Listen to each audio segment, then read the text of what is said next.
Sige po, tawagin ko po muna si Tatay Manny para po sa ating opening prayer. Tapos po tayo po ay mag-aawitan, dire-diretso po. Tatay Manny, opening prayer po.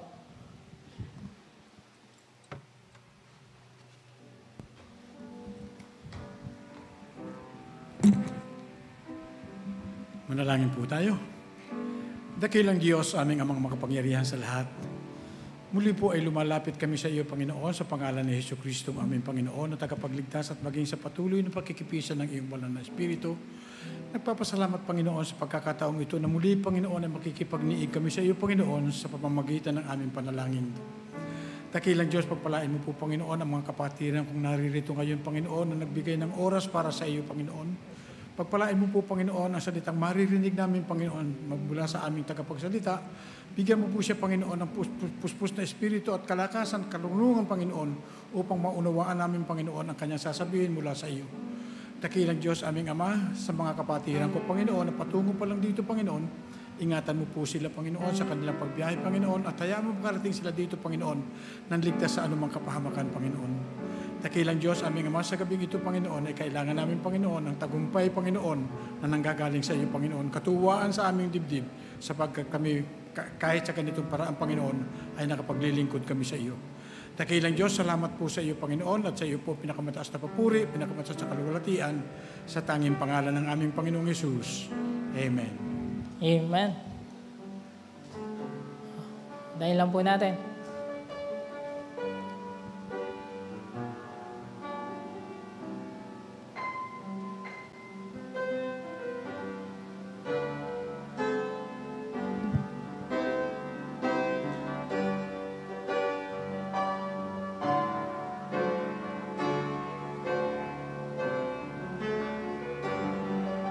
Amen. Ayan na po. Atay po natin, higher ground. We're pressing on the upward way. Amen. First verse now. I'm pressing on the upward way. New heights I'm gaining every day. Still praying as I onward bound. Lord, plant my feet on higher ground. Lord, lift me up and let me stand by faith on heaven's stable land, a higher plane that I have found. Lord, plant my feet on higher. Second now.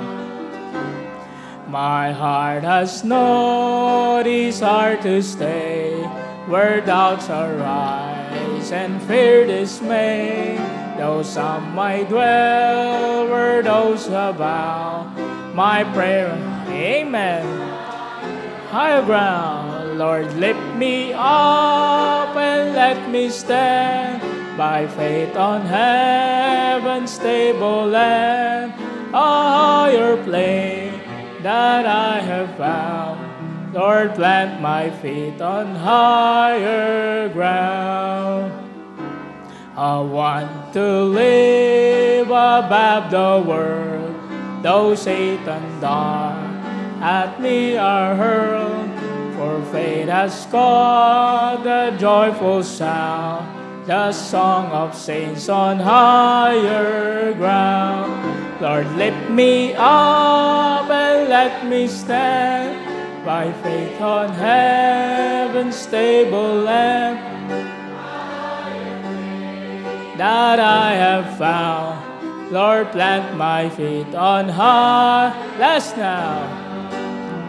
I want to scale the utmost high and catch the gleam of glory bright. But still I pray, till have I found. First now. Lord, lift me up and let me stand by faith on heaven's stable land, a higher plane that I have found. Lord, plant my feet on higher ground. Sa pa pong awitin, bago po ang ating prayer request, tell it to Jesus. Yan po ang layunan natin ngayong araw na ito. First verse now. Are you weary? Are you heavy-hearted? Tell it to Jesus. Tell it to Jesus. Are you grieving over joys departed? Tell it to Jesus alone. Tell it now. Tell it to Jesus. Tell it to Jesus. He is the friend that will know.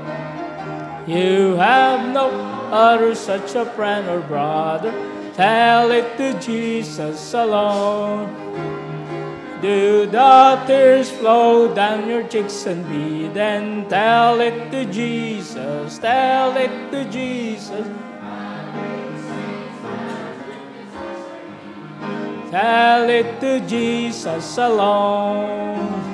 Tell it to Jesus. Tell it to Jesus. He is the friend that will know.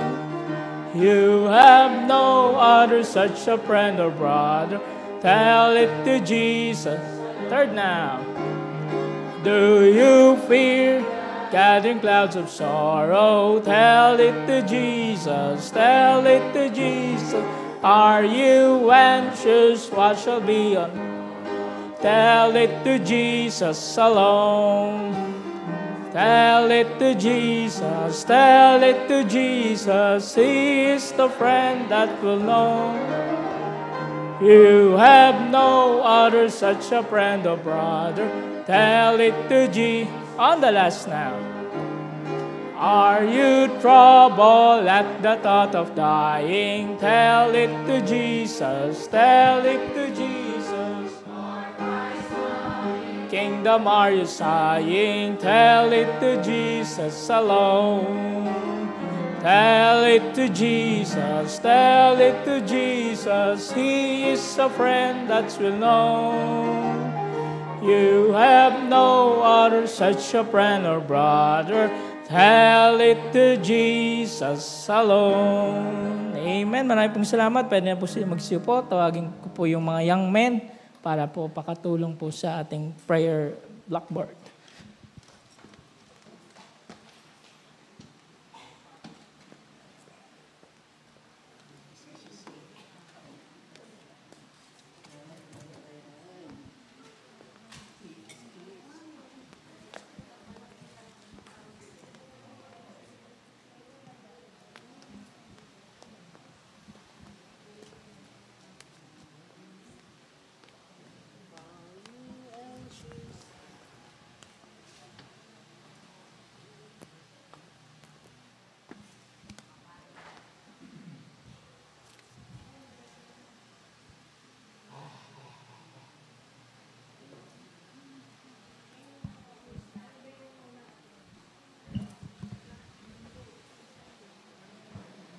Pasahin ko na po yung mga prayer requests.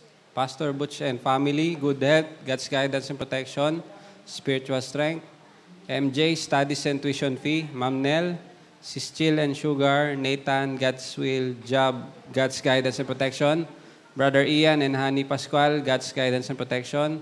Efros Pascual, good health, BBC Marilao Building, construction, Adult Men Fellowship, Adult Ladies Fellowship, YPO Fellowship, Children's Department, and Kids Choir, God's Heritage Choral, worship services and church attendance, prayer meeting and Sunday school, tithes and offerings, soul winning, visitation, follow-up, Bible studies, campus and youth ministries, Saturday watch and track saturation, good news ministries, 580 baptism, goal for 2017, BBC Malolos, Pastor Butch Tan and family, Send the Light BBC, Pastor Jerry Fontanilla and family, Higher Ground BBC, Pastor Rolly Glenoga and family, Great Faith to the Lord BBC, Pastor Romil Solera and family, Haven Bible Baptist Church, Pastor Caloy Del Carmen and family, Bible Baptist Mission Pulilan, Pastor Jason Tinson and family, Spiritual Growth of Members, EJ Good Health, Riyadh Bible Baptist Mission, Pastor Ernest Hayes and family, Spiritual Strength, Bible students, spiritual strength, wisdom, and to finish the course.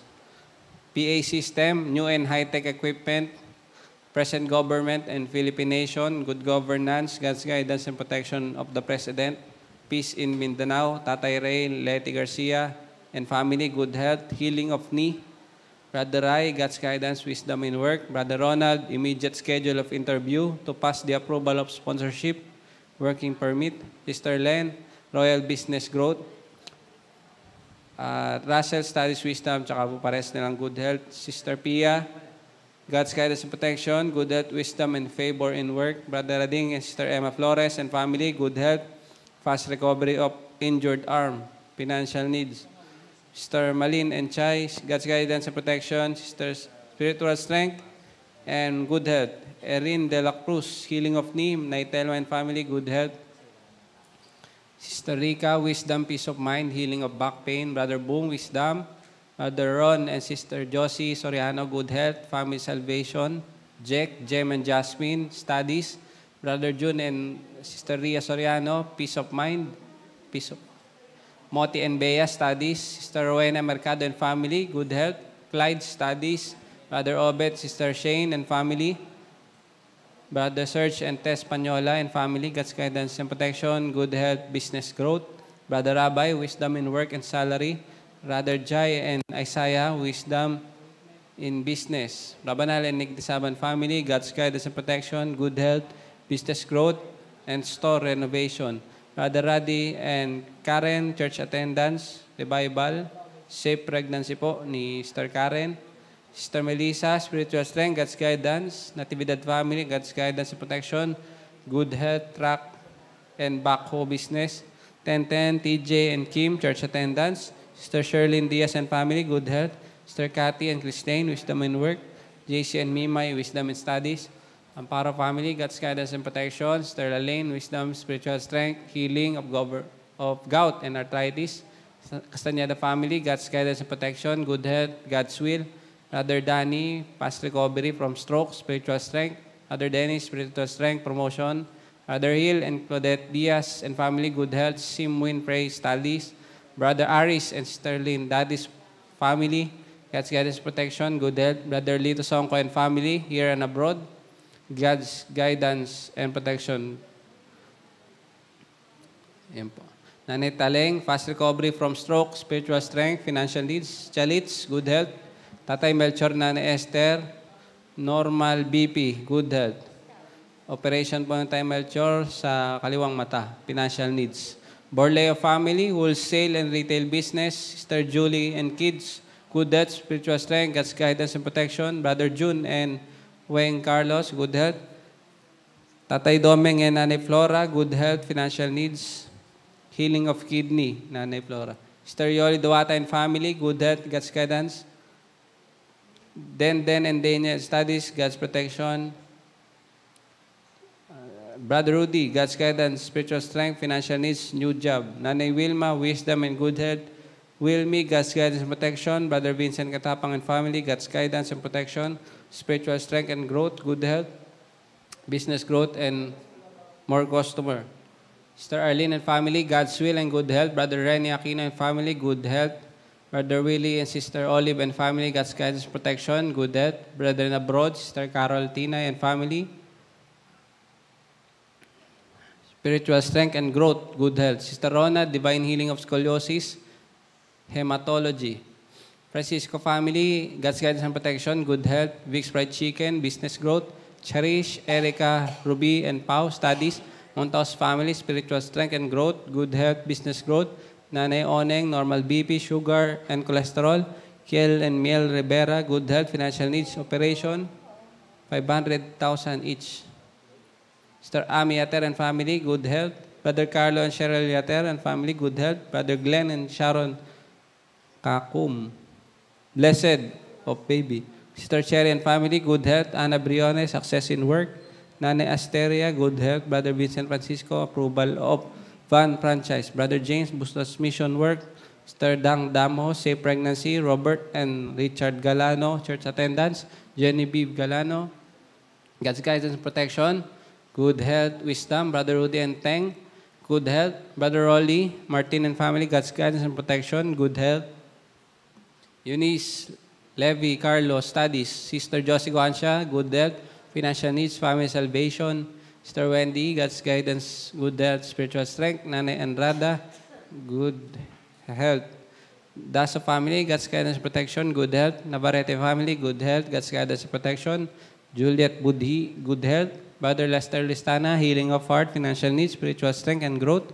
Sister Cheska and family, good health, God's guidance, spiritual strength. Sister Nancy, God's guidance, good health.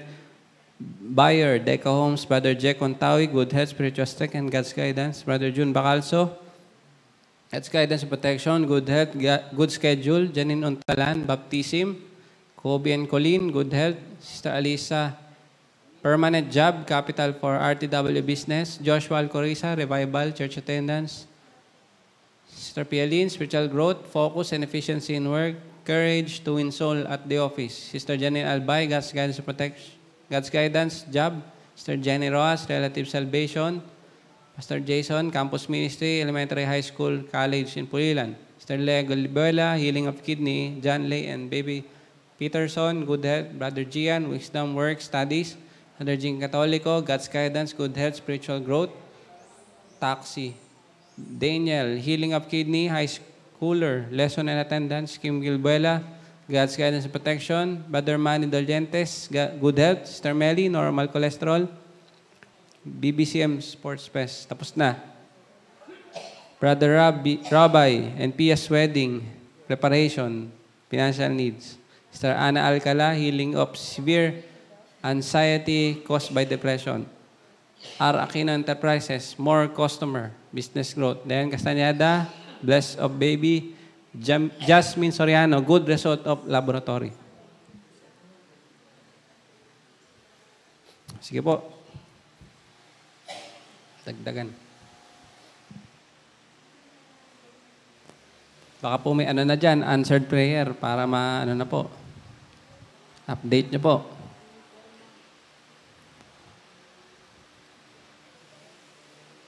Baka po, answered prayer na yung sakit, pinagpe-pray pa rin, kaya hindi gumagaling.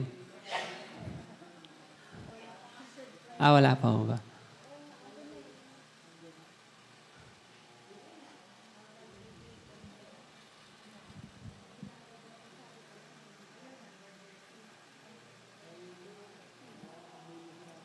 Thanksgiving, meron na, no?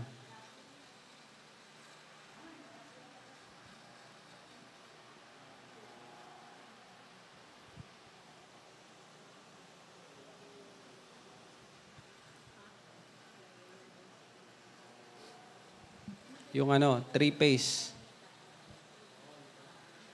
Three-phase na Meralco. Meralco bolts.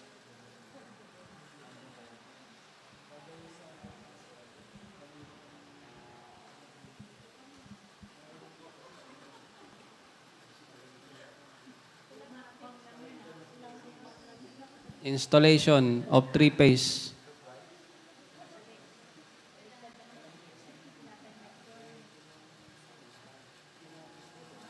Three-phase.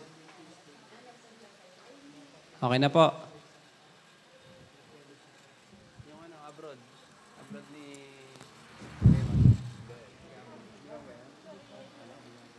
Kala ko po mag-abroad po si Raymond eh. Pray na. Sige po. Pray na po tayo. Bilang na po ako.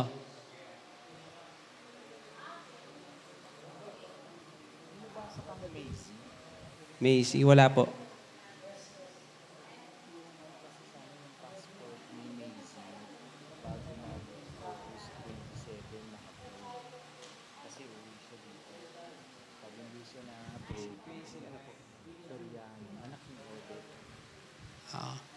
Passport approval ni Macy Soriano.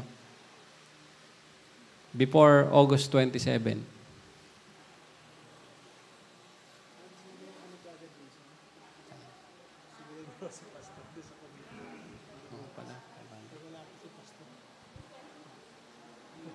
Kaya lang, masingil ko yun.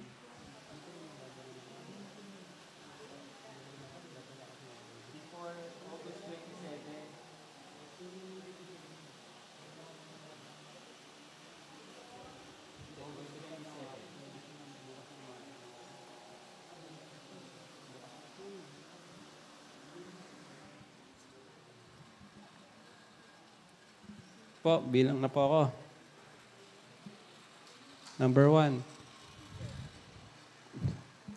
Brother Jai. Number 2. Number 3, Brother Jos. Number 4, Sir Karen. 5, 6, 7, 8, Pauline. 9. Nanay Wilma. 10, 11, 12. Taimani. 13. Naimeli. 14. Ate Lisa. 15, 16. Kay Joel. 17. Mr. 18, 19, 20, 21, 22, 23, 24, 25 po na Mercy. 26, Chalitz, 27, Josie, 28, 29 po, Sterling. 30, 31 po, Nay. 32, 31, 32. Sister Melissa, 33. Ako po, 34. Sa taas po. 35, 36 sa taas. 37, Brother James.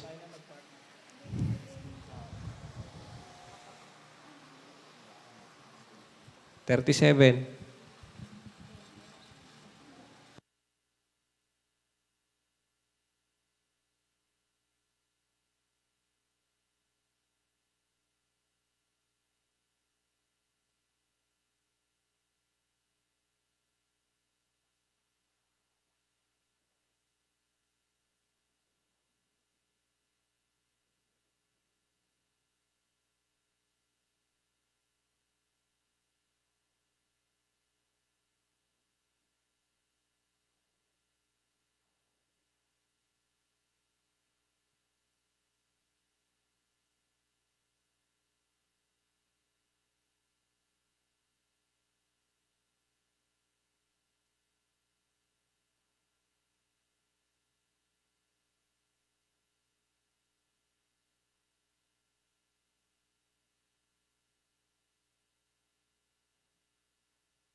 Sige po, tayo na po lahat.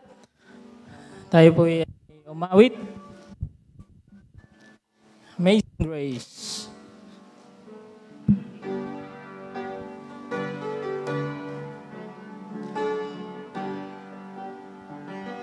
First verse now.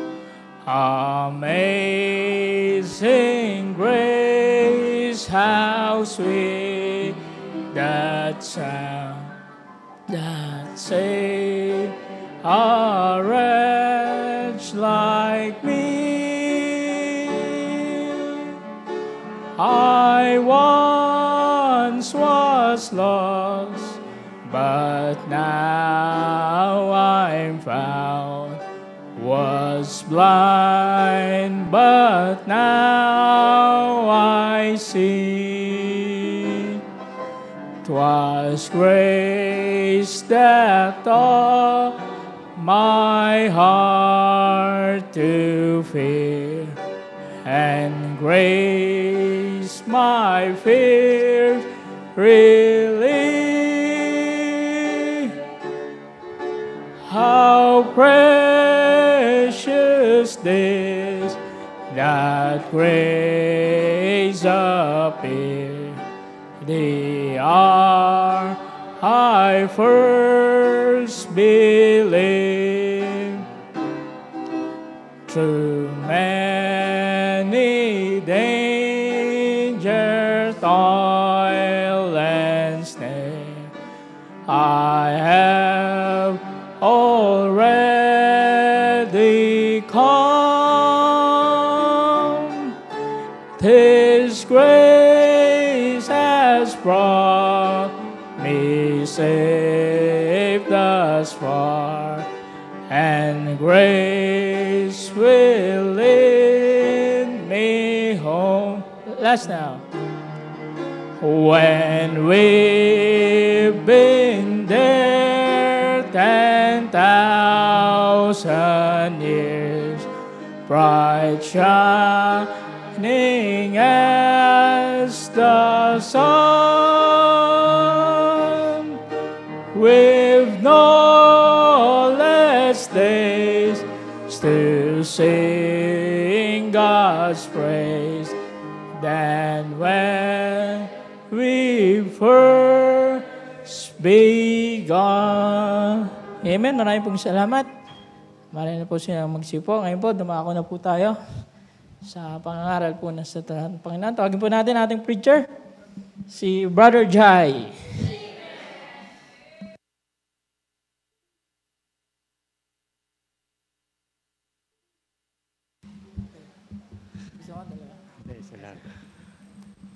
Hello, sound check. Good evening po sa ating lahat. Hinga lang po ako. Nakakabahan po ako. Ito po yung aking first time na makapag-preach po. First time ko po na makatayo dito sa likod ng pulpito as a preacher. So, totoo lang po, talagang kinakabahan po ako. So, 2 gabi po akong hindi nakatulog. Kakaisip po kung ano ang sasabihin ko ngayon. At biyaya po ng Panginoon, binigyan naman po ako ng wisdom. At magpapasalamat din po ako sa Panginoon kasi binigyan ako ng privilege na makapagsalita dito. So, tinitake ko po ito as privilege kahit na kinakabahan, kahit na first time. Hindi naman porke gano'n, hindi natin gagawin. Ito po ay ito po ay privilege na ibinigay ng Panginoon para sa akin. So, tayo pong lahat ay tumayo at tayo po ay magbuklat ng ating Bible.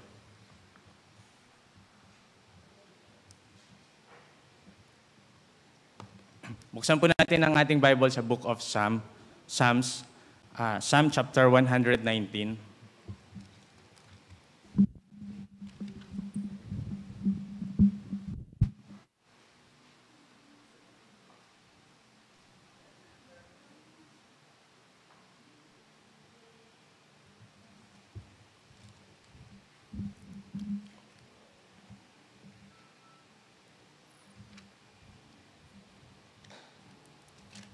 Andiyan na po kayo. Psalm chapter 119, verse 105. Psalm chapter 119, verse 105. Bago po natin basahin yan, ipitin niyo lang po ng inyong daliri. Buksan pa po natin sa Matthew chapter 4.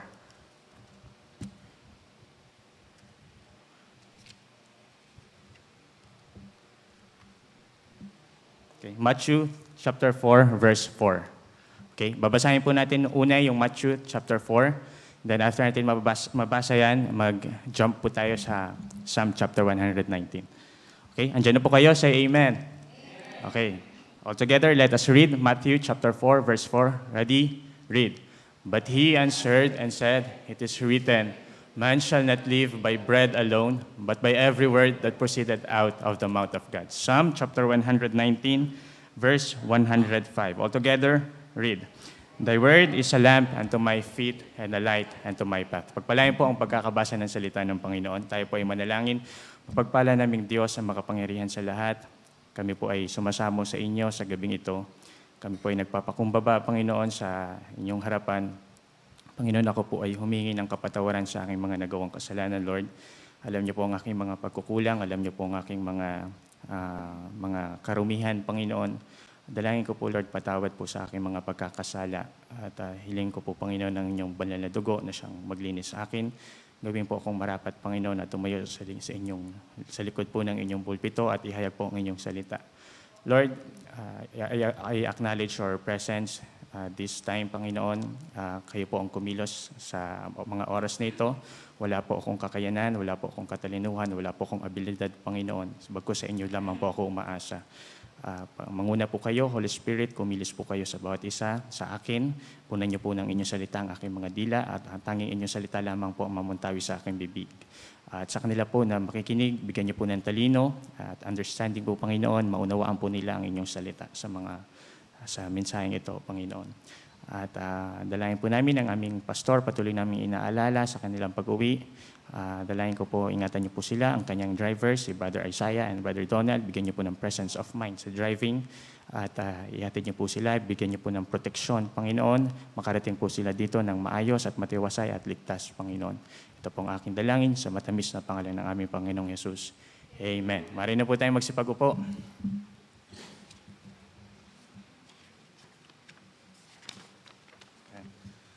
So, ang title po or ang pag-uusapan po natin sa gabing ito ay The Importance of the Word of God. So, ang title po nito, The Importance of the Word of God. Isang bagay po na alam natin na merong Word of God, pero mas maigi po, mas mahalagang bagay na alam natin yung importansya ng salita ng Diyos sa buhay ng Kristiyano. Amen? Kayo po ba ay naniniwala na ang salita ng Diyos ay importante sa buhay ng Kristiyano? Amen? Parang hindi po kayo kumbinsido. Kayo po ba ay naniniwala na ang salita ng Diyos ay importante sa buhay ng Kristiyano? Amen. At totoo po yan, ang salita po ng Diyos ay napaka-importante po sa buhay natin mga Kristiyano. Hindi lang po importante, talagang very important. Isa sa essential part, indispensable part ng ating Christianity. Okay? Hindi lang siya essential, hindi lang siya indispensable, ito po ay necessity. Okay? Pag sinabi po nating necessity, you cannot exist without it. Amen? Parang pagkain. Hindi ka makakapag-exist pag hindi ka kumakain. So ganun din ang Kristiyano, we cannot exist without the Word of God. In fact, ito pong binasa natin, ang pinangangahulugan niyan, yung sinasabi ko, ito pong sinasabi ko, yung po ang pinangangahulugan ng talatang ating binasa. And sabi po ng Matthew chapter 4, verse 4, but he answered, ang nagsasalita po dito ay ang ating Panginoon. But he answered and said, it is written, man shall not live by bread alone, but by every word that proceeded out of the mouth of God. So kung gagamit kung sa kaisipang pang sanlibutan po, medyo hindi natin mauunawaan yan, no? Kung paiiralin po natin yung salitang kaisipan ng mundo, hindi mo maunawaan yan. Kasi anong ibig sabihin ng man shall not live by bread alone? Kailangan ba may tubig din? Or ano bang kasama niyan? So, pero kung paiiralin mo yung pagiging isang Kristiyano or if you view it from a godly perspective, mauunawaan natin ano ang sinasabi ng verse. Man shall not live by bread alone, but by every word that proceeded out of the mouth of God. Sinasabi po dyan, ang tao, ang Kristiyano ay hindi katawang lupa lamang. Ang Kristiyano ay ang tao ay meron ding kaluluwa, meron ding spirito na kailangan ding pakainin. Kagaya ng ating physical, kailangan nating kumain para tayo ay mabuhay. Ganun din ang ating spiritual. Kailangan nating kumain para tayo po ay mabuhay, no? At ang ating kaluluwa po ay hindi mo pa pwedeng pakainin ng mga bagay-bagay ng mundong ito. Amen? At ang tanging pa pwedeng ipakain lamang natin sa ating kaluluwa o sa ating spirito ay walang iba kundi ang salita ng Diyos. Kaya yan po yung sinasabi ng Panginoon, man shall not live by bread alone, but by every word that proceeded out of the mouth of God. Amen? Tayong tao, hindi tayo parang hayop na kapag namatay, ililibing at babalik sa alikabok, wala na. Tayong tao, meron tayong mga kaluluwa, meron tayong spirito na kailangan ding i-feed. At ang tanging pwede mong i-feed sa ating spirit ay walang iba kundi ang salita ng ating Panginoon. So, yun po, no? The Word of God is very essential. It is a necessity sa ating mga Kristiyano. We cannot exist as a Christian without the Word of God. Amen. So, sabi naman po nung isang verse, no? Sabi po nung verse na binasa natin sa Psalm chapter 119, verse 105, Thy word is a lamp unto my feet and a light unto my path. No? The Word of God is a guide to our steps in the present time and in the future. So ang idea po niya, no, the Word is a lamp unto my feet and a light unto my path. Yung lamp, iniilawan niya yung within the vicinity mo, yung nilalakaran mo, yung daily steps mo. So, and a light unto my path, yung landasin na iyong tatahakin. So ganun ang function, ganun ang silbi po ng salita ng Diyos sa ating mga Kristiyano. It is a light unto our feet and it is a lamp unto our feet and a light unto our path. So mainam po na sa paglakad natin sa ating mga buhay, mainam po na meron tayong mga verses na pinangahawakan. Meron tayong alam na salita ng Diyos. Sa bawat kapasyahan na ating gagawin, mainam na merong salita ng Diyos na ating pinangahawakan, pinagbabatayan. Amen? Mainam po na bago tayo humakbang sa buhay, bago tayo gumawa ng desisyon, merong mga verses, merong mga word of God na siyang mag-guide sa atin.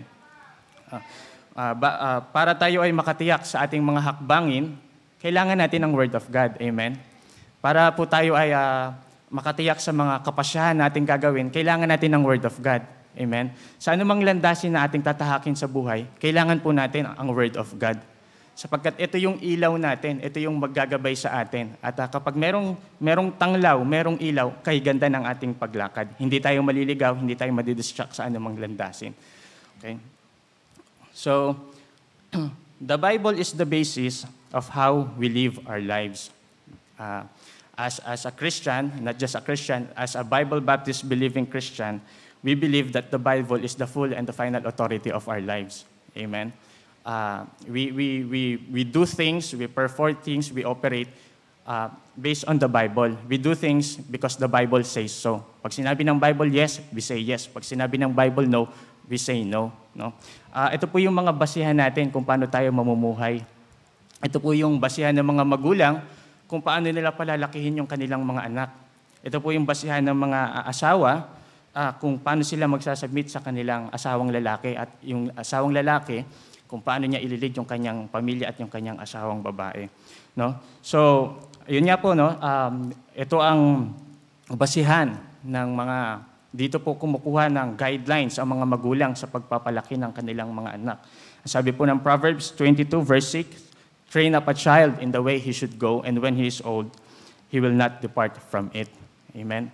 Ang sabi din po ng Proverbs chapter 22 verse 15, foolishness is bound in the heart of a child, but the rod of correction drive it far from him. Naalala ko po nung kami mga bata-bata pa, mga magkakapatid, hindi po kasi naming nature, kami magkakapatid, hindi po namin nature na mababait.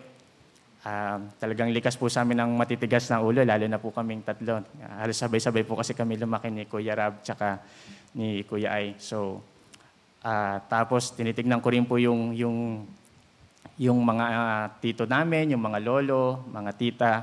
mga kamag-anak namin, wala talaga sa nature namin yung pagiging mabait. So, sabi ko, sa biyaya ng Panginoon, napalaki kami ng magulang namin na medyo mabait. Medyo lang po. Buti na lang po, merong Word of God. At yung Word of God, yung po ang pinagbatayan ng magulang ko para kami ay palakihin. Siguro kung walang Word of God, kasi pag tinitignan ko yung mga tito ko, mga lasinggero, babaero, sugarol. Nakaraan yung tito ko nagpunta sa amin. May dalang pangatlong panganay yata yung dala niya. Nagbumisita sa amin. So, na-analyze ko po yung parang mga yung dugo namin, yung genes namin, hindi talaga kami mababait. At sa amin pong mga magpipinsan, halos lahat din, mga lasinggero na rin, mga tumador na rin. So, biyaya ng Diyos kami magkakapatid, lumaki po kami ng malapit sa Diyos at naglilingkod. At masasabi ko, kaya po nangyari yon, isang malaking bagay po doon ay ang salita ng Diyos. Nung kami po ay mga bata pa, train po kami, dinisiplina po kami according to the Word of God.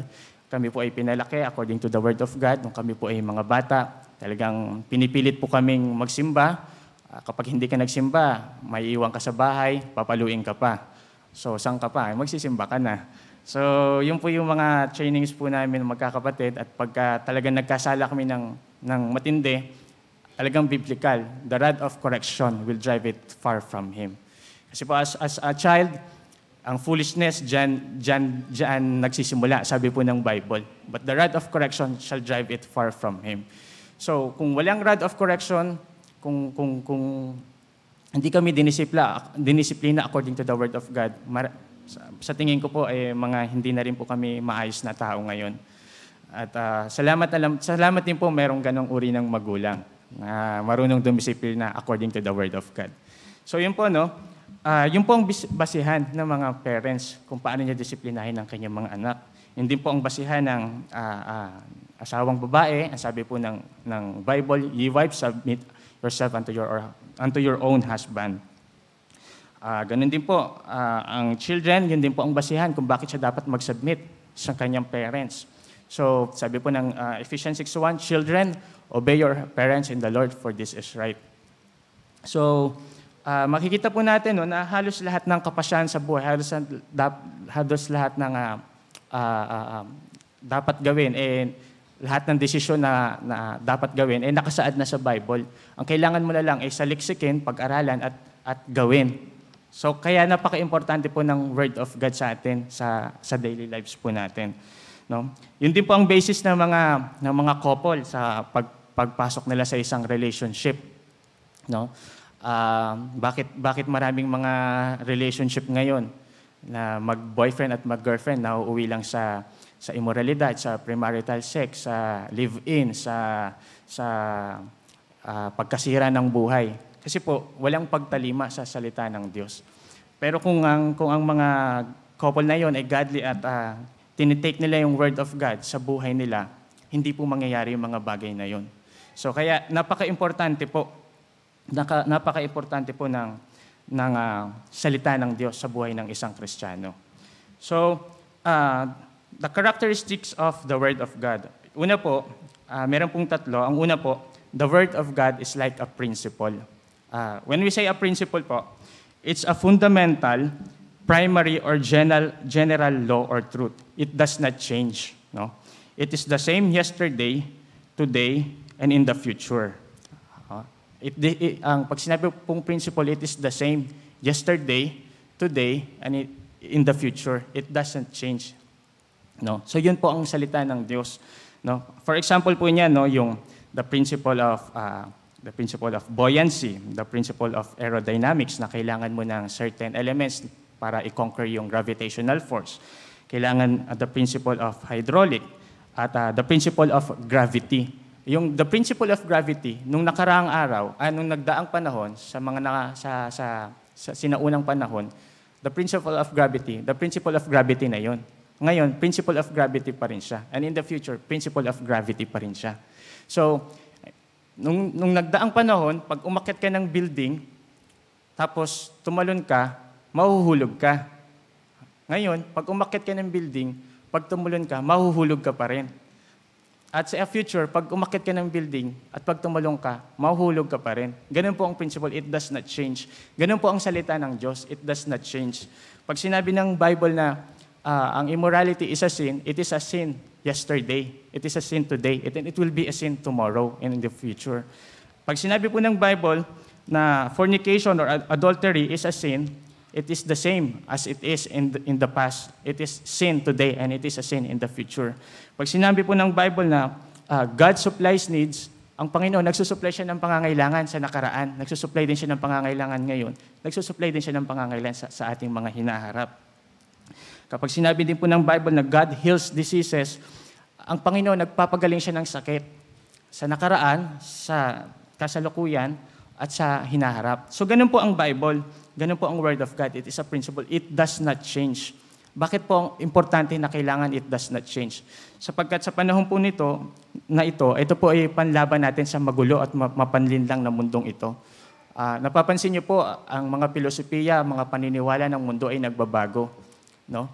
Napapansin niyo po, nung unang panahon, yung same-sex marriage, ano naman po yan, hindi yan tanggap sa mga tao eh.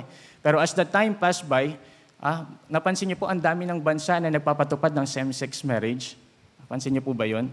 So, ibig sabihin, ang view ng mga governments, ang view ng mga politicians sa morality, nagbabago. No? Yung dating baluktot, nagiging tuwid. Yung dating tuwid, nagiging baluktot. That's why we need the Word of God because it is a principle and it does not change. Ang same-sex marriage, sabi ng Bible, ayaw niya in the past at hanggang ngayon, hindi yun magbabago.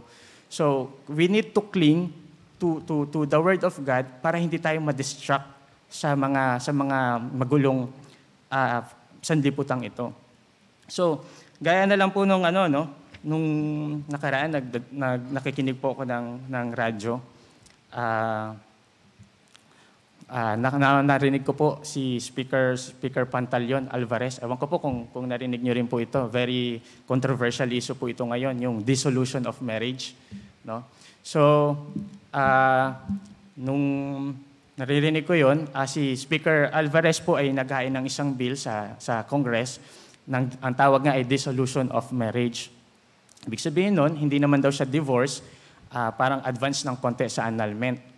So, pero papunta na rin yun sa divorce sa tingin ko. Ang isang marriage, pag hindi na nag-work out, punta tayo sa korte and i-dissolve natin. Yun po yung essence ng bill niya. So, nakita niyo po yung kaisipan ng ganong tao, solusyon niya kapag ang marriage, at least ito po isang matindi. Isang valid ground sa dissolution of marriage is unhappiness. Unhappiness lang, pwede mo nang i-dissolve yung marriage. So makikita mo po, yan po yung kaisipan ng taong walang pagtalima sa salita ng Diyos. No? So, makikita mo, yan yung kasangkapan na ginagamit ng demonyo para lokohin tayo mga Kristiyano. So that's why we really need to stick to the Word of God. Amen.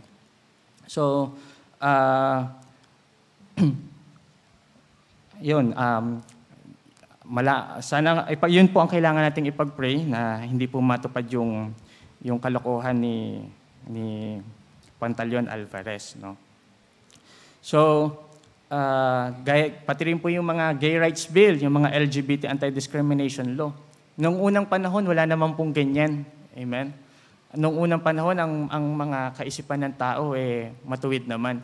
Pero sa paglipas ng panahon, ang si Satanas, dinodemonyo yung isip ng mga tao. At tayo mga Kristiyano, pag hindi tayo nag-aral, hindi natin binigyan ng importansya ang Word of God, maaring tangkilikin natin yung ganong uri ng kaisipan. So that's why the Word of God is very important sa buhay natin. Okay? So yun po, the Word of God is a principle. Second po, the Word of God is profitable. No? Sa 2 Timothy chapter 3, verse 16, buksan po natin ang ating Bible.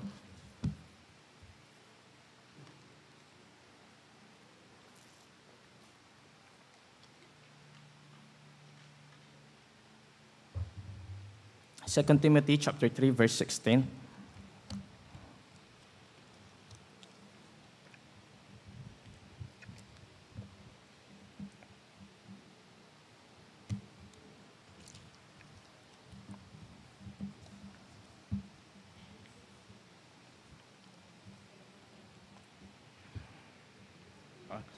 2 Timothy chapter 3, verse 16. Ako na lang po ang magbabasa. All Scripture is given by inspiration of God and is profitable for doctrine, for reproof, for correction, for instruction in righteousness. Naniniwala po ba kayo na ang salita ng Diyos ay profitable? Amen. Ang salita ng Diyos ay kapaki-pakinabang sa buhay natin mga Kristiyano. Hindi lang ito principle, bagkus ito rin ay isang bagay na kapaki-pakinabang sa ating buhay. No? Saan siya kapaki-pakinabang? Sinabi niya rin dyan, for doctrine, for reproof, for correction, for instruction in righteousness. For doctrine po, naalala ko po nung Sunday, yung Sunday school po natin, napakaganda po nung teaching po ni Pastor Butch. Naisip ko lang po nung pinag-uusapan po natin yung doctrine natin, no, sa As Baptist. Naisip ko paano kaya kung wala ang salita ng Diyos, ano yung mga batayan natin sa mga sinasabi natin na yun. No? So salamat na lang merong salita ng Diyos, meron tayong pinagbabatayan ng ating doctrine. So profitable siya for doctrine, for reproof and correction. So ano po ba yung pinagkaiba ng reproof and correction? So parang halos iisa lang po siya eh. Pero ang pinagkaiba niya, pag sinabing correction, pag nagkamali ka pag meron kang maling nagawa, i-correct ka niya. Pero yung reproof, hindi ka pa nakakagawa ng mali, pipigilan ka na niyang gumawa ng mali. So ganun po ang word of God sa buhay natin mga Kristiyano. Minsan, sumasablay din tayo, minsan nakakapag-commit din tayo ng kasalanan, paminsan-minsan hindi rin natin tutupad yung mga kalooban ng Diyos. At kapag nagbasa ulit tayo ng word of God, nakukorek tayo, nare-realize natin yung ating mali through the word of God. Kasi sinasabi ng Bible kung mali yan o tama. No? At minsan naman, the moment na gagawa ka na ng isang mali, ng isang kasalanan, biglang magpa-pop up sa iyo yung salita ng Diyos. Yun yung for reproof. Bago ka makagawa niyon, pipigilan ka na ng Bible na makagawa ng isang kasalanan. So it is profitable for doctrine, for reproof, for correction, for instruction in righteousness. So sometimes kasi nadidistract tayo, na-out of track tayo sa righteousness ng Panginoon. So that's why we need the word of God po. Parang pong ano yan parang isipin niyo po, ito po para sa mga driver, no? Isipin niyo po kayo po ay nagda-drive sa isang madilim na lugar at isang mahabang road, no? Tapos alam niyo po yung guhit-guhit na hindi ko po alam yung tawag doon yun, basta yung guidelines na yon, no? Sa road na yon. Ang purpose po noon, yun ay yung magsisilbing guide. Yun ang magsasabi sa iyo kung nasang lane ka at yung nagsasabi sa iyo kung tama ka o mali ka. So, sasabihin sa iyo nun kung nasa first lane ka ba, sasabihin sa iyo nun kung nasa second lane ka ba or nasa third lane ka ba. No? So, isipin niyo po kung walang ganun. May imagine mo ba kung nasang lane ka? Posibleng nasa gitna ka, posibleng nasa in-between ka. At kapag wala pong ganun, ang tendency po, napakadelikado. Tama po ba? Pag wala yung lane na yon, minsan po nasubukan ko mag-drive dito sa may Commonwealth po, sa may papuntang Batasan.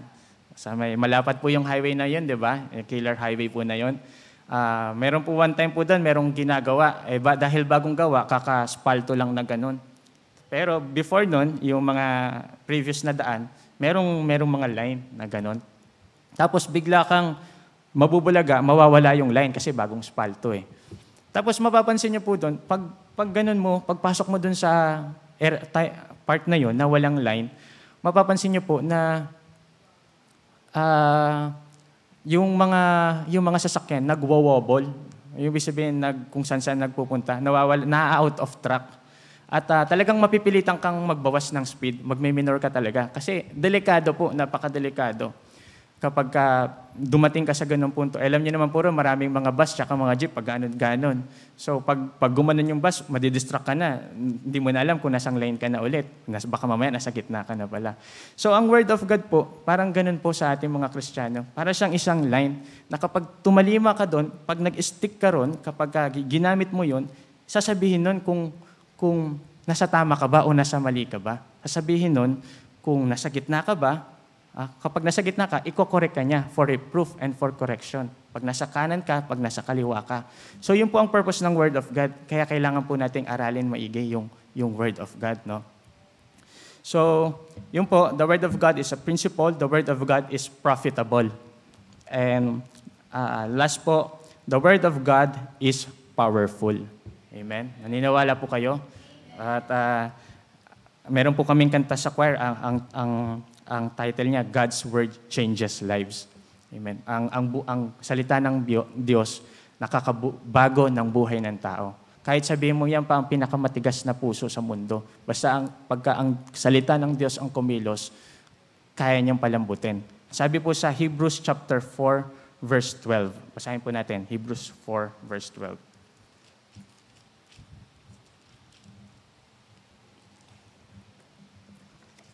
Ayan. Sabi po ng Hebrews chapter 4, verse 12, "For the word of God is quick and powerful, and sharper than any two-edged sword, piercing even to the dividing asunder of soul and spirit, and of the joints and marrow, and is a discerner of the thoughts and intents of the heart." For the word of God is quick and powerful. So ang salita po ng Diyos ay makapangyarihan. That's why nakakakita po tayo ng mga buhay na binago. Minsan mga nagpapastor, dating adik, dating mamamatay tao, dating nakulong na sa bilibid, dating mga sugarol. Pero makikita mo sila, nagpapastor, o kaya binago ng buhay ng Diyos. Why? Because the word of God is powerful. Amen. Isa po dyan, si Brother Ron, nabibless po ako kay Brother Ron. Dating tumalikod sa Panginoon, nawala sa landas, pero dahil sa pagkilos ng salita ng Diyos, ngayon nakakasama po natin. Amen. Hindi na lang po kay Brother Ron, wag na po tayong lumayo sa ating pastor po. Nabibless po ako pagka nagkukwento po si pastor, yung Bible ginagawang kasangkapan sa pagdadrugs. So, biruin niyo po, no, yung ganong tao, hindi mo akalain na magpapastor. Sapagkat yun po ay nangyari dahil kumikilos at buhay ang salita ng Diyos. Amen. Kung wala ang salita ng Diyos, wala ang ating pastor, at wala rin tayo ngayon sa ating kinalalagyan. So, the word of God is quick and powerful, and sharper than two-edged sword, no? So, ito rin po yung dahilan kaya minsan nasasaktan tayo sa salita ng Diyos. Kasi sharp matalas it is sharper than two-edged sword. Ito po yung dahilan, ito po yung rason, kaya minsan pag nagpe-preach si pastor, nararamdam mo, ikaw yun nasasaktan ka. Kahit hindi ka naman pinapatamaan, pero alam mo na ikaw yun. Alam mo na pag may sinabi si pastor na mali, ikaw yung nakagawa ng mali na yun. Pag may sinabi ang pastor sa salita ng Diyos na hindi maganda, tinatamaan ka at nasasaktan ka. Amen? Why? Because it is sharper than two-edged sword, and it is alive. Ang sabi pa dyan, piercing even to the dividing asunder of soul and spirit, and of the joints and marrow. Tatagos yan sa iyong puso, sa mga kasukasuhan at mga buto-buto. No? Kahit gaano kakatigas, basta ang salita ng Diyos kumilos sa iyo, masasaktan ka at babaguhin ka nito. No? Magtaka po tayo pagka naipapahayag ang salita ng Diyos, tas hindi tayo nasasaktan. Yun po ang katakataka. No? Sapagkat yun po ang prinsipyo ng Bible, it is alive. No? Kapag meron kang character defect, kapag meron kang character flaw, meron kang imperfection sa buhay mo, kapag yan ay naipangaral sa iyo, babaguhin ng Panginoon, babaguhin ng Bible yung iyong mga character defects. No? So sabi pa diyan, and is a discerner of the thoughts and intents of the heart. No? Ang Bible po ay parang isang salamin, no? Na kapag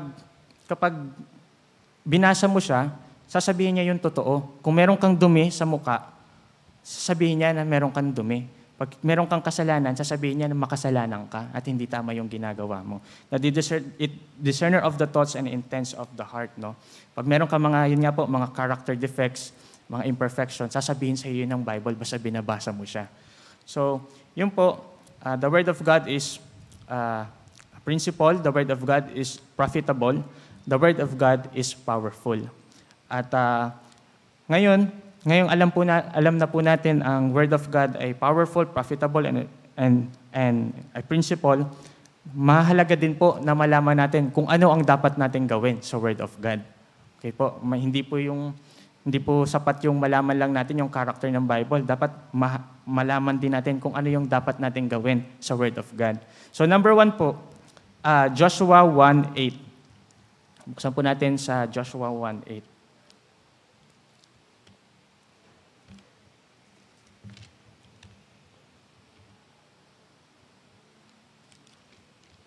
Ayan. Number 1 po, the meditation of the Word of God.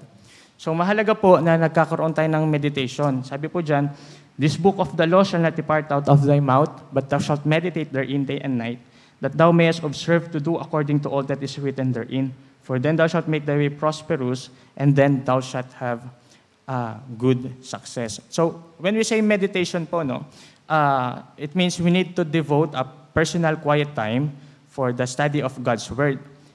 We need to spend silent and precious moment in studying the Word of God. So, meditation is far different from reading. No? Pag nagbasa ka, binasa mo lang yon. Pag sinabing meditate, nagbulay ka, sa Tagalog, nagbulay, pinagbubulayan mo. Pinag-aaralan mo maigi, iniintindi mong maigi kung ano ba yung konteksto ng verse, iniintindi mo maigi kung sino yung nagsasalita at kung para kanino ba sinasabi yung verse. Ganun po yung meditation at inaalam mo yung bawat message ng Panginoon doon sa verse na yon. So, isang illustration po nga dyan sa meditation ay yung baka, no? Kapag sila daw ay kumakain, nguya lang sila ng nguya. Tapos, mamaya, makikita mo sa isang tabi, alunok lang sila ng lunok sa una. Tapos mamaya, after mga ilang oras, makikita mo siya sa isang tabi, nguya na lang siya ng nguya. Hindi mo alam kung saan ang gagaling nguya niya. Yung pala, yun yung mga inimbak niya, no? At yun yung mga nakuha niyang insight nung siya ay nguya pala ng nguya. At pag siya ay nag-iisa na lamang, doon niya ninanamnam yung pagkain. So ganun din po, kailangan din natin namnamin at pagbulayan yung salita ng Diyos. We need to meditate the Word of God. So kung mapapansin niyo po dyan, no, ang sabi niya dyan, "For then thou shalt make thy way prosperous, and then thou shalt have good success." So makikita po natin dito, no, there is a direct correlation between success and the meditation of the Word of God. So as Christians naman po, ang goal po natin is to be blessed by God, to have a prosperous and have a good success, sabi po ng Bible. Pero sabi niyo dyan, para makuha mo to make your way prosperous and to have a good success, kailangan thou mayest observe to do according to all that is written therein. No? Kailangan mag-perform ka according to all that is written therein. Ito po ay statement ng Panginoon kay Joshua, sapagkat ito pong mga panahon nito ay namatay na po si Moses at ang Panginoon hinirang niya si Joshua. Pero sa mga panahon po ito ay si Joshua ay napakabata pa at wala pang ka-experience sa paglilid ng isang nasyon. So, ang payo lang ng Panginoon kay Joshua, observe to do. Gawin mo ang mga bagay-bagay na naayon sa salita ng Diyos. Naayon that according to all that is written therein. At malalaman mo lang, magagawa mo lang yung mga bagay-bagay na yon kapag merong meditation. No? This book of the law shall not depart out of thy mouth. No? But thou shalt meditate therein day and night. Kapag ginawa mo daw yon, pag nag-meditate ka therein day and night, that thou mayest observe to do according to all that is written therein. At kapag nagawa mo naman yon, for then thou shalt make thy way prosperous, and then thou shalt have good success. So makikita niyo po, no, there is a correlation between the success and the meditation of the Word of God. So dito po makikita natin na ang success dapat nakapatong sa salita ng Diyos. At yung sinasabi niyang good success, yan po yung success na ayon sa kalooban ng Diyos. Mayroon kasi mga success na pag view mo sa worldly perspective, success lang. Pero from a Christian's perspective, hindi naman talaga siya success. Sapagkat halimbawa po yung mga politicians natin, pag view mo siya from a worldly perspective, kala mo talaga napaka-successful po nila, no? May kotse, magagarang bahay, mga ari-arian, may mga lupa. Pero pag inisisa mo yung buhay, sira naman ang pamilya, wasak ang relasyon sa asawa, tapos wala namang pagkakakilala sa Panginoon. Hindi talaga yung success na sinasabi ng Bible. So sabi niya, for then thou shalt have good success. Yung success na ayon sa salita ng Diyos, na ayon sa Panginoon. So yun po yung una na kailangan natin gawin. What we should do to the Word of God. First is meditation. Yung Joshua 1:8 po, last verse po ito sa meditation. Buksan po natin sa Psalm chapter 1, verse 3.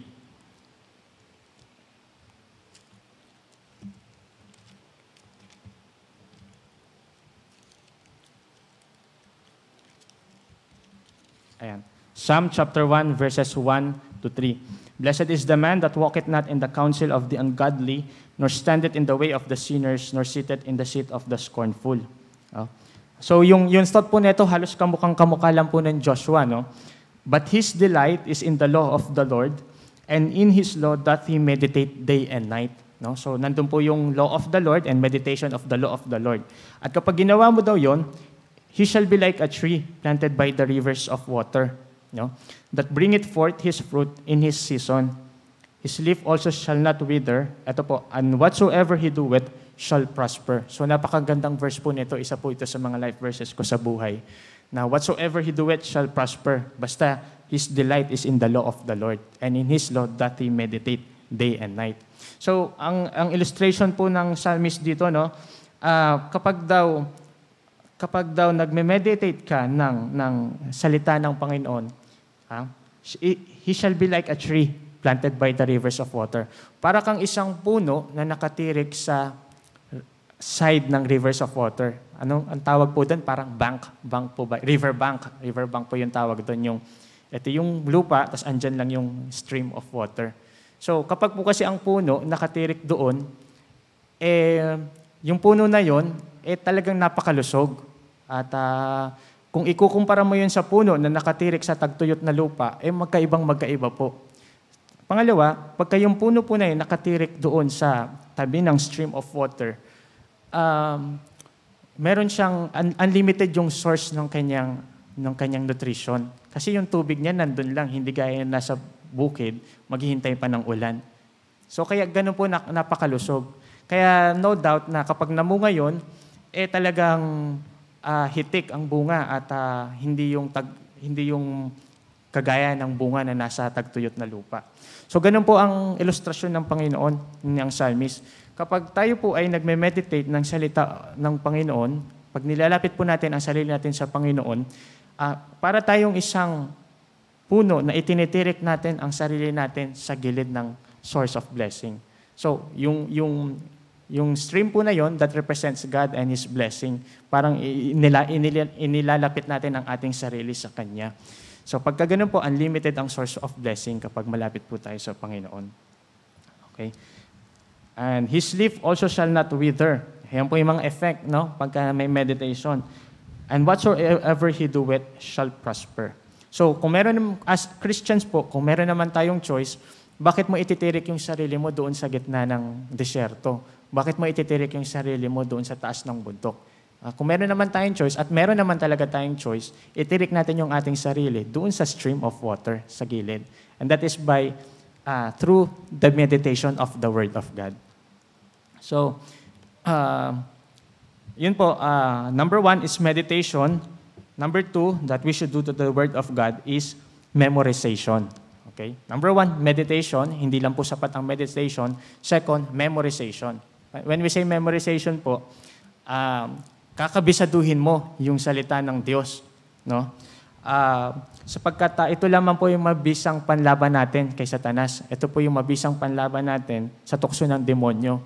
Naalala niyo po yung binasa natin kanina, Matthew chapter 4, verse 4. Yung konteksto po na yon, yung mga oras po na yon, si Satanas, tinutokso niya ang Panginoon. Pero ang panglaban ng Panginoon, ang sabi niya sa Matthew chapter 4, verse 4, as it is written, ang salita ng Diyos ang panglaban niya. So as Christians, yun din po ang effective na panlaban natin sa tukso ng kalaban. As it is written. So, there is a necessity na kailangan kabisaduhin natin yung magkaroon tayo ng mga memory verses, no, na panlaban. At mainam po na meron tayong mga verse na kabisado na pwede nating i-recite sa oras ng pangangailangan. No?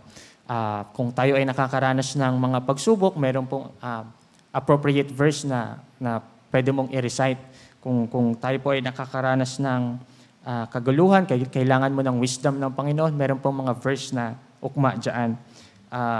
Kung meron kang kahilingan sa Panginoon, meron din mga verse na nakaakma dyan. So kailangan, maganda po na meron tayong mga verse na minimemorize para sa oras ng pangangailangan, hindi po natin namamalayan, minsan nagpa-pop up yun at nagagamit po natin. No? At sabi nga po, no, kung ano yung kapag merong isinuksok, merong madudukot. Tama po ba 'yon? Pag may isinuksok, merong madudukot.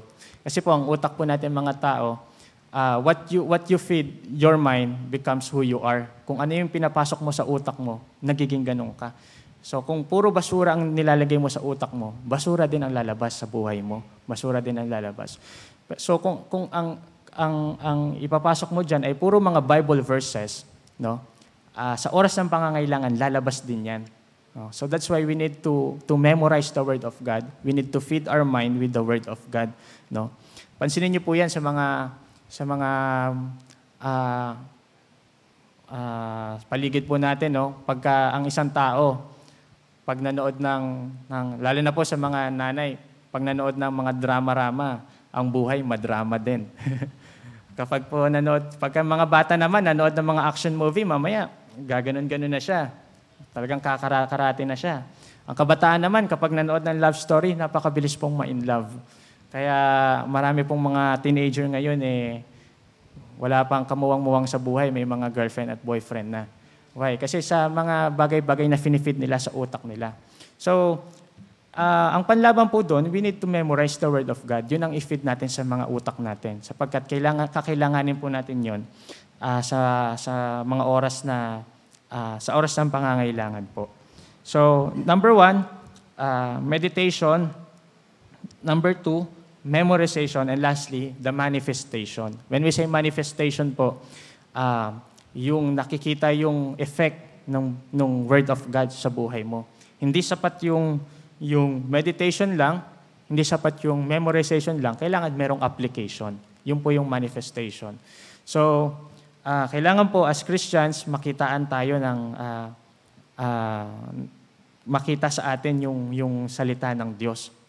Meron pong akong narinig na preaching, no? Meron daw nagkukwentuhan, nagde-debate sila, may iba't ibang religion.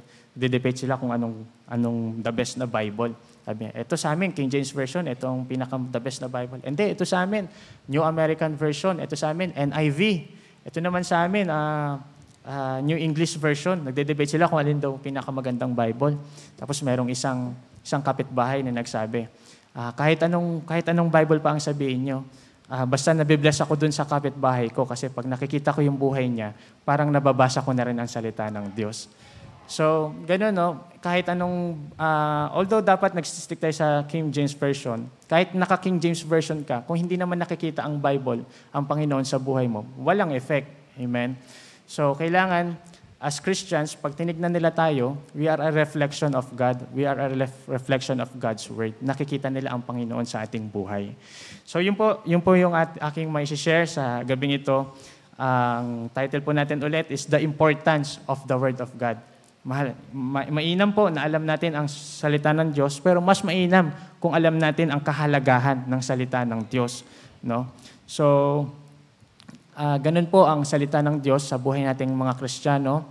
Napakahalaga po nito. We cannot live, we cannot exist without the Word of God. Amen po. So, marami pong salamat. Tayo po tumayo at tayo po mananalangin. Mapagpala naming Diyos, marami pong salamat sa inyong salita na aming napagbulayan. Nawa, Panginoon, itong mga salita na ito ay tumimo sa inyong mga anak na nakapakinig. At Panginoon, ay magamit po namin ito sa aming araw-araw na pamumuhay. Salamat po, Panginoon, sa inyong pangunguna. At ito pong aking dalangin sa matamis na pangalan ni Jesus. Amen.